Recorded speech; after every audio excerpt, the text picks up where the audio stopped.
Dinləyək. Deməli, biz sizinlə elektrik sahəsini keçdik və dedik ki, yüklü zərrəcik, yəni müsbət yüklü olsun, mənfi yüklü olsun, sükunətdə olsa belə, hərəkət etməsə belə ətrafında nə yaradır? Elektrik sahəsi. Düzdür, elektrik sahəsi. Maqnit sahəsi yaratmaq üçün yadda saxlayın. Həmin o yüklü zərrəcik hərəkət etməlidir. Yəni, fərqi yoxdur necə hərəkət edir. İstəyir bərabər sürətlə hərəkət etsin, istəyir təcillə hərəkət etsin, yəni fərqi yoxdur. Əgər yüklü zərrəcik hərəkət edirsə, bu zaman deyirik ki, yüklü zərrəcik ətrafında nə yaradır? Maqnit sahəsi yaradır. Aydındır? Yaxşı. Ondan əlavə də təbiətdə hazır halda maqnitlər tapılır ki, həmin maqnitlərin də daxilində nə yaradır? Maqnit sahəsi yaradır. Ümumiyyətlə, maqnitlər yadda saxlayın ki, təbii halda tapılır və onların neçə qütbü olurdu? İki qütbü. Bəli, N və nə? S. Şimal qütbü və bir də cənub qütbü. Eyni adlı qütblər bir-birini neyir? İtəliyir. Müxtəlif adlı qütblər isə bir-birini nə edirdi? Cəzb edirdi. Və bir də yadda saxlayırıq ki, bir qütblü maqnit nədir? Yoxdur. Yəni, mən bunu əgər ortadan bölsəm, yenə bunun neçə dənə qütbü yaranır hərəsi üçün? 2 dənə. Bax, belə fikirləşin də əslində, bax. Bu markerdir, düzdür? Bu markerin sağ hissəsi var, bir də sol küncü var, düzdür? Sağ ucu var, bir də sol ucu var, düzdür? Mən bunu ortadan bölsəm, yenə bunun nəyi olacaq hərəsinin özünün ayrı-ayrı? Sağı və solu olacaq. Maqnitlər də elədir. Yəni, şimal və cənub varsa, mən bunu ortadan bölsəm, bu elə bir şimal isə keçəcək, qıraqda qalacaq, tezə cənub yaranacaq bunun üçün. Cənub da qalacaq, tezə şimal yaranacaq. Başa düşürük? Ona görə deyirik ki, maqnitin bir qütbü ola bilməz. Bütün maqnitlərin fərqi yoxdur, 2 qütbü olacaq. Yadınıza gəlirsə, biz elektrik sahəsini keçəndə demişdik ki, elektrik sahəsinin qüvvə xarakteristikası var. Yəni, onu xarakterize edən bir kəmiyyət var idi ki, adlanırdı elektrik sahəsinin intensivliyi və böyük G hərfi ilə işarə olunurdu. Eyni zamanda yadda saxlayın ki, maqnit sahəsinin də intensivliyi var. Daha doğrusu, maqnit sahəsinin də qüvvə xarakteristikası var. Yəni, onu xarakterize edən bir kəmiyyət var ki, adlanır maqnit sahəsinin induksiyası.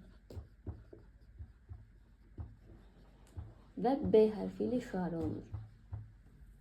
Maqnit sahəsinin induksiyası maqnit formasında veriləndə hər zaman şimal qütbü istiqamətini göstərir. Yəni, N-i göstərir. Bunu yaddan çıxartmayın. Daha sonra, bir də bunu yadda saxlayın ki, maqnit sahəsi burulğanlı sahədir və maqnit sahəsinin başlanğıcı və sonu yoxdur. Elektrik sahəsinin başlanğıcı və sonu var idi. Deyirdik ki, müsbətdə başlayır, mənfidə isə nə edirdi? Bitirdi. Müsbətdən mənfiyə doğru yönəlirdi. Amma maqnit sahəsinin isə başlanğıcı və sonu nədir? Yoxdur. Burulğanlı sahədir və hərəkətdə olan yüklü zərrəciklər yaradır. Buraya sual var? Yoxdur. İndi necə ki, elektrik sahəsində qüvvə var idi, maqnit sahəsində də qüvvə var ki, ümumiyyətlə, maqnit sahəsində qüvvə var deyəndə ki, maqnit sahəsindəki cəryanlı naqil, bir naqilim var.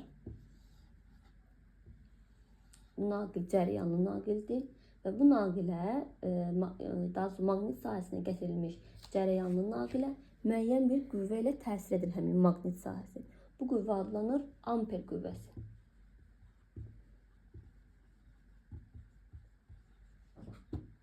F indeksində A, amper qüvvəsi. Başa düşürük. Amper qüvvəsi nəyə bərabərdir? I, B, E, sinus alfa ilə tapılır. Burada I cərəyan, B induksiya, E naqilin uzunluğu, sinus alfa isə maqnit sahəsi ilə B ilə cəryan şiddəti I arasındakı bucaqdır.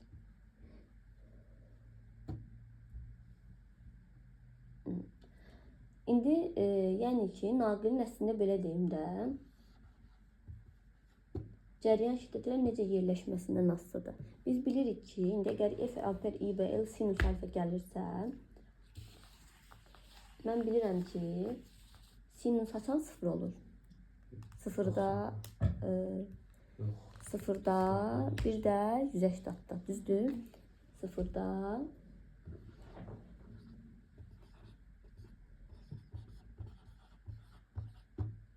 Sinüs alfa nəyə bərabərdir? 0 yüzeysə nə deməkdir? Yəni nə olanda? Paralel olanda, düzdür? Əgər cərəyan şiddəti induksiyaya paraleldirsə, onda deyirik ki, sinüs alfa nədir? 0'dır. Sinüs alfa 0'dırsa F amperdə nə olacaq? 0 olacaq.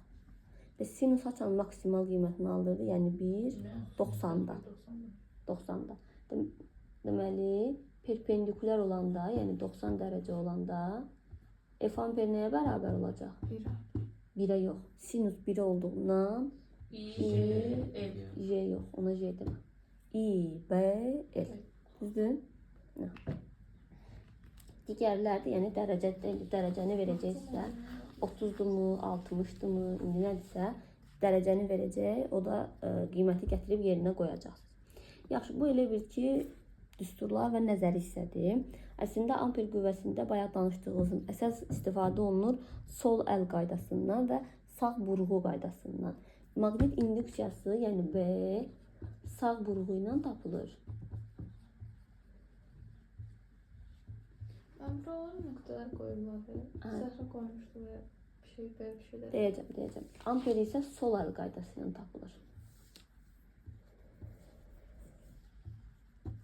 İndi gəlin danışaq ki, birinci sol əl qaydasından danışaq.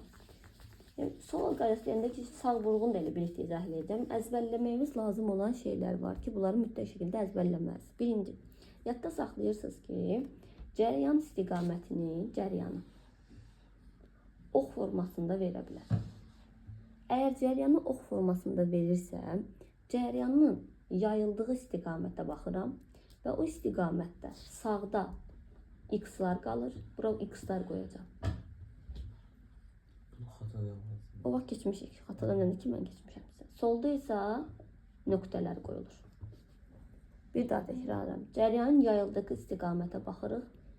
Üz yuxarı. Deməli, burada sağdan üstün belə verə bilər. X-lar. Solda isə nələrdir? Nöqtələr.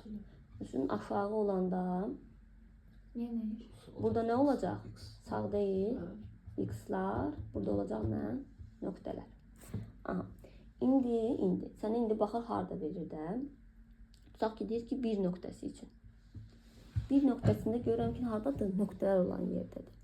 Əgər x-lar olan yerə düşübsən, deyirik ki, induksiya deməli bizdən şəkil müstəvisinədir.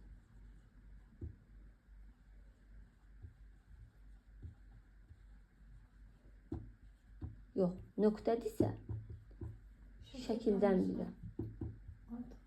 Onu necə yadda saxlayırıq? Mən belə yadda saxlayıram. Ruçka qaydasını yadda saxlaya bilərik. Məsəl üçün, bir var ki, ruçkanın uc hissəsinə baxırsan. Ruçkanın uc hissəsinə baxanda nə görürsən? Nöqtə görürsən.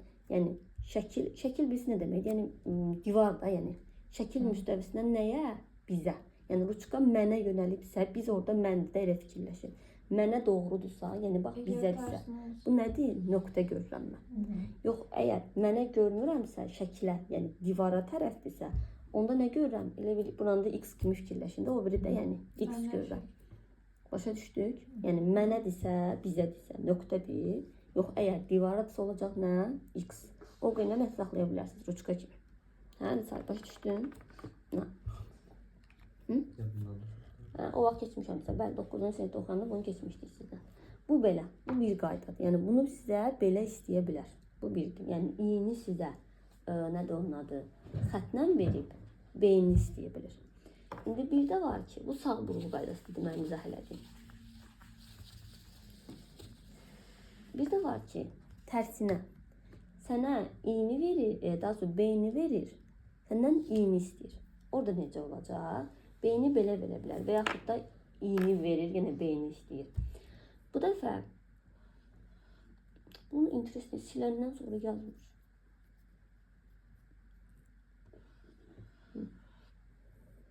Əgər yadda saxlayın, x-dırsa, x-də burada qeyd edirəm,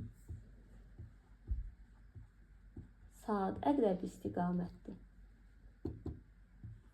Yox, əgər nöqtədirsə,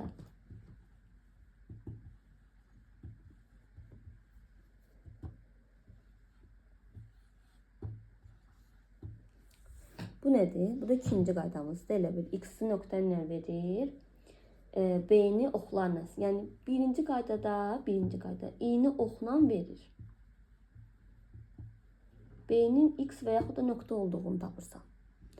İkinci qaydada isə i-ni x və ya nöqtə ilə verir. B-ni oxla tapırsan. Başa düşdük?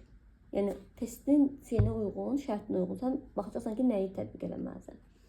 Yadda saxlayın, əgər i-ni nöqtə ilə x-la veribsə, B saat əqrəb istiqamətdədir. Yəni oxlarımı necə qoyuram?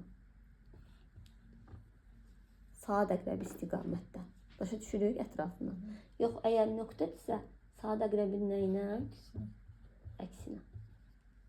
Düzdür, burada sənə deyə bilər, tutaq ki, bu A nöqtəsidir. A nöqtəsində induksiya xətti hansı istiqamətdədir? Sağa. M nöqtəsində hansı istiqamətdədir? Yuxarı. Və yaxud da L nöqtəsində necədir? Aşağı. Başa düşürsünüz? Hər nöqtə üçün ayrı-ayrıdır. Bu da ikinci qaydamızdır. Siz nəyi əzbərləyirsiniz? Əsas. X saatdır. Nöqtə saatın əksinədir. Cəryan istiqamətinə baxanda sağda saatdır.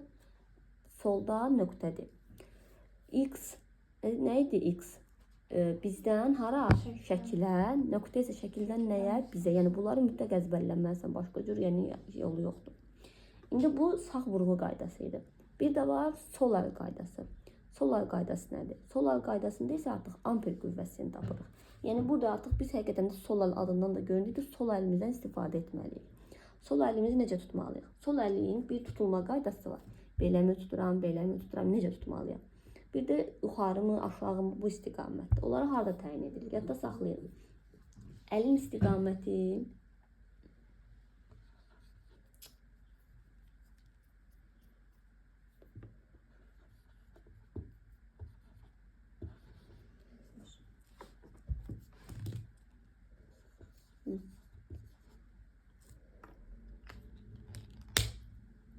deməli, əlin istiqaməti göstərir B-ni. İnduksiya xəttəni, yəni x-dır mı, yoxsa nöqtədir mi? Əgər x-dırsa, əlimizin içidir. Nöqtədirsə, əlin üstü. Onu hardan yadda saxlayırıq? Bax, fikir versinizsə, əlimizi belə tutan da, elə bir bunlar nədir? Nöqtə deyil. Bax, ondan yadda saxlaya bilərsiniz ki, əlin üstü nöqtədir. Əlin içində nədir? X-lardır. Əlin içində x-lar var da, elə fikirləşin. Sonra 4 barmaq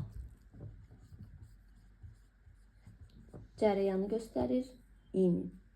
Baş barmaq isə amperi göstərir. Bunları yenə deyirəm ki, əzbər. İndi misal üçün sənə verir. Bunları biləndən sonra. Lap bir dənə ən sadəsini göstərir. Tutaq ki, deyir ki, x-lardır. Cəryanı da belə verir. Deyir, amperi tap. X-lar olduğundan əlimizin nə idi? İçi. 4 barmaq üzü hara olmalıdır? Yuxarı. Deməli, amper üzü haradır? Yuxarı, sağa, sola. Boş barmaqda amper. Amper boyu, tamam. Hara olacaq? Sola. Sola. Deməli, amper qüvvəsi haradır? Sola. Başa düşdük? Onu özümüzə tərəf tutmağın ya da belə tutmağın bir fərqi var. X-dırsa özümüzə tərəf. Əlimizin içi. Bəli. Bəs nöqtə olsaydı? Belə. Ya belədir, ya belə. Bəli. Ya özümüzə tərəfdir, ya ora tərəfdir. Bu bir. Bu ən sadəsidir. Yəni, X-la nöqtə ilə verir, amperi də verir və yaxud da belə də verə bilər. Misal üçün, i-ni verir belə.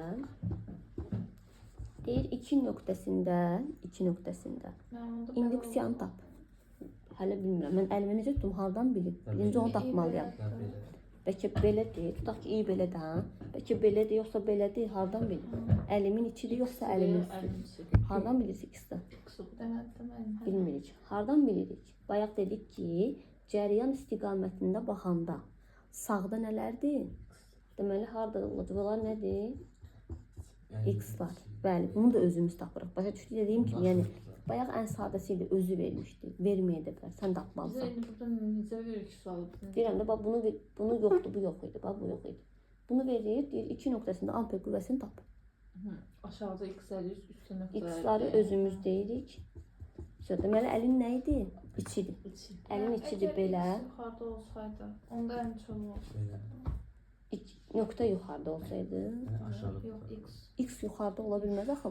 Dedik axı saat istiqamətində baxan, t istiqamətində baxanda cəryan istiqaməti sağda həmişə x vardır. Bu da sağa düşür də. Əlimizin içi belə, deməli amper üzü hara olacaq? Yuxarı. Sən niyə aşağı tutursan? Dörd barmaq. İyi, 4 barmaq. İyi 4 barmaq haradır? İyi. Belə. Ay sağ ol. Başa düşdün? Bu belə. Bir də yadda saxlayın ki, B-ni oxlarla verə bilər. B oxla versə, hər zaman əlin içinə daxil olmalıdır. Bu qismən ən çətilidir. Məsəl üçün, B-ni verib belə.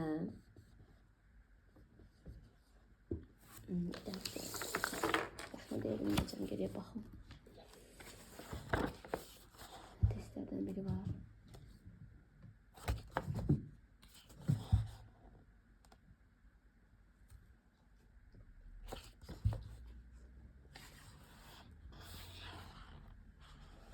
Cinayət test yönünə baxın, ya. Geç burada yoxdur ama. Deyim, misal üçün var da bir dənə burada. İyini də belə. Bax, beyni verib belə. İyini verib belə. Və deyir amperi tap. Yadda saxlayın, beyni əgər oxla verirsə, beyni oxla verirsə, əlimi elə tutmalıyam ki, induksiya xəttləri ovucumun içinə daxil olsun. Yəni, nə deməkdir bu? İnduksiya xəttləri belə deyil. Deməli, əlimi nə tutmalıyam? Bax, belə. Nasıl o biri qalsın? O biri düz olmadı. Deməli, əlimi nə etməliyəm? Fırlatmalıyam. Elə fırladaq ki, 4 barmaq düz olsun. Deməli, necə oldu? Bax, belə. Görürsünüz ki, əlim də içinə daxil oldu. Amper qüvvəsi hara oldu? Sizə tərəf. Deməli, şəkil müstəvisindən hara? Bizə. Bizim əlimizin isə daxil olsun, belə olmalı. Bax, ox elə fərz elə ki, bax, belə fərz elə, bax. B belədir, təzadıdırsa, təzad da bura. B belədir, İ də belədir. B-nin sənin əlinin içində daxil olması, əlini tutmalısan. Belə, belə. Baş düşdün. 4 barmaq belə. İyi, hə, bildim. Baş barmaq haradır? Mənə tərəf. Telefon bayaqdan çəkir, heç bu lazım deyil, bunlar lazım deyil. Bunlar mən sizə dərs şey hissəsini izah edirəm. Lazım deyil bunlar.